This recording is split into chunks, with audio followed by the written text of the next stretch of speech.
D'accord quand même. Ouais. Salut. Je sais pas trop comment commencer cette vidéo, mais j'étais en train de lire une histoire très mignonne et simple. Hein.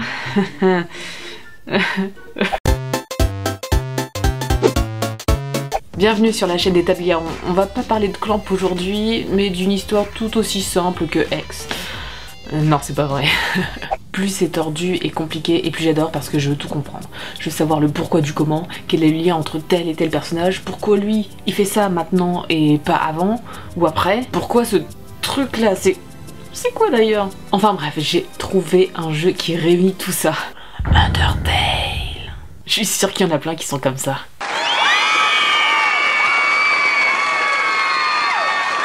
Honnêtement, c'est un des meilleurs jeux auxquels j'ai joué et je regrette un peu de l'avoir connu que maintenant. Le jeu enregistre tous tes choix, tout ce que tu fais et en plus s'en souvient. L'histoire et les personnages sont super bien développés. Le design est certes très simple mais moi j'adore parce que ça rappelle un peu les vieux jeux rétro. Bon, le seul souci c'est que le jeu est en anglais. Quand on vous dit que l'anglais est important, mais je crois qu'il y a des patchs pour la traduction en français. Ah oui, et la musique. Ah.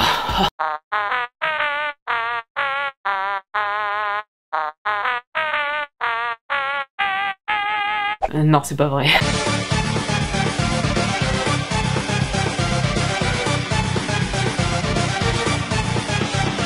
C'est trop bien. Bon, ok, je me calme. Pardon. Pour ceux qui connaissent pas le jeu, je pense que vous êtes un petit peu perdus, donc du coup je vais vous expliquer ce que c'est. Undertale est un jeu de rôle indépendant développé par Toby Fox en 2015. Vous pouvez trouver le jeu sur Steam et maintenant sur console. Vous pouvez l'acheter pour une dizaine d'euros sur Steam et je crois que c'est un tout petit peu plus cher sur console. Franchement, vu le prix, ça vaut vraiment le coup d'acheter ce jeu.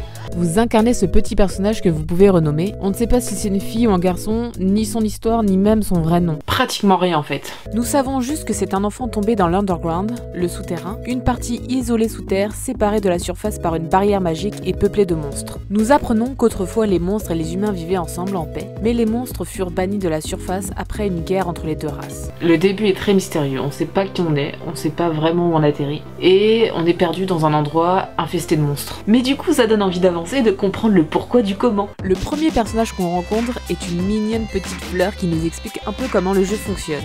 Oh, elle est trop mignonne, elle nous ferait jamais de mal. Un conseil pour survivre dans Undertale, ne faites jamais confiance à personne. Méfiez-vous de tout le monde. On ne sait jamais, et comme ça vous serez moins déçus.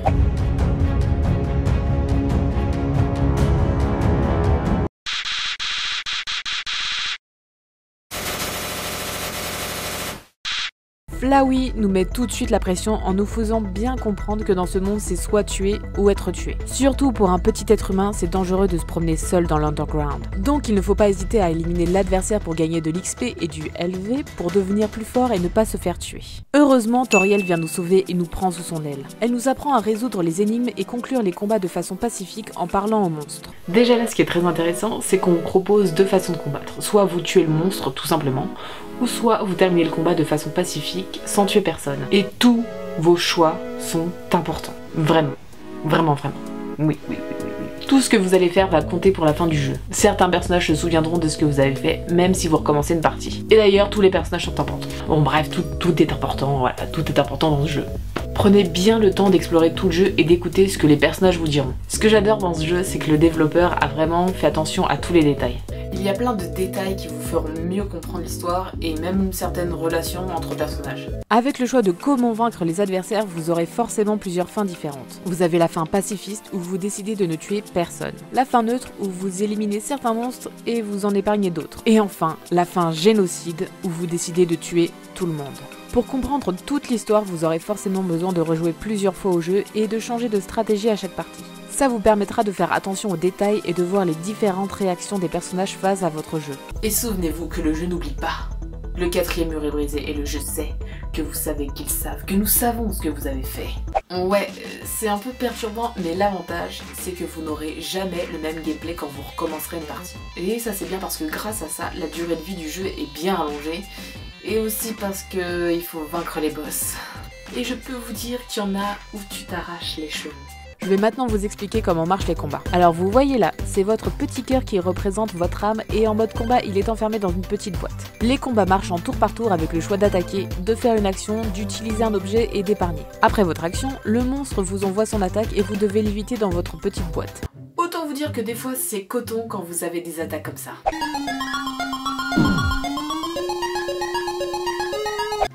Voilà.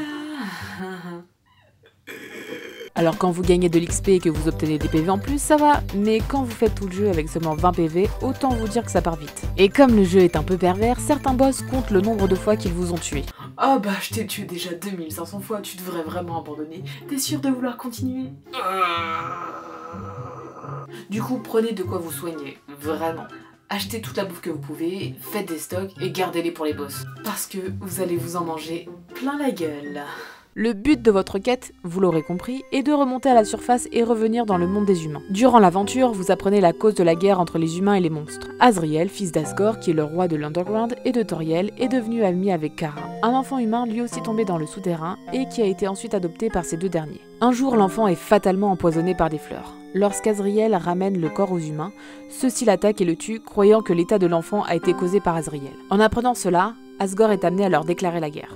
Après la victoire des humains, les monstres sont ensuite bannis sous la surface de la Terre, scellés par une barrière magique. Le roi Asgore cherche donc à briser la barrière séparant le souterrain de la surface, mais pour ce faire, il a besoin de 7 âmes d'humains et en possède déjà 6 lors des événements du jeu. Ah, que c'est joyeux!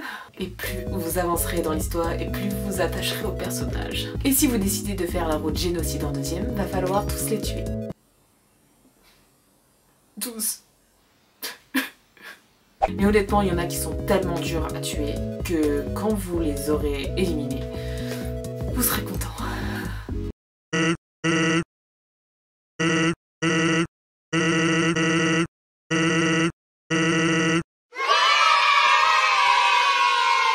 Mais ça fait mal quand même.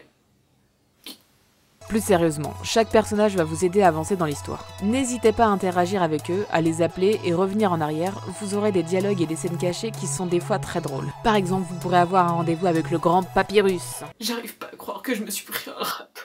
Un squelette en plus. Bon, pour ceux qui ne connaîtraient pas le grand Papyrus, je suis obligée de vous le présenter. Le grand Papyrus est le petit frère de Sang. Sense, je sais pas comment ça se prononce. Papyrus rêve de capturer un humain pour pouvoir intégrer la garde royale. Il usera alors de ses super talents de mettre des énigmes pour vous attraper. Oulala, je vous dis pas comment vous allez galérer.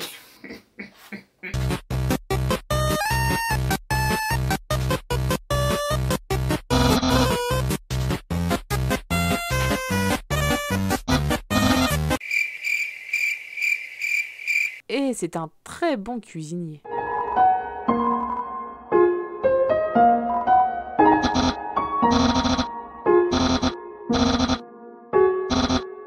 Non mais en vrai, il est génial. C'est le meilleur.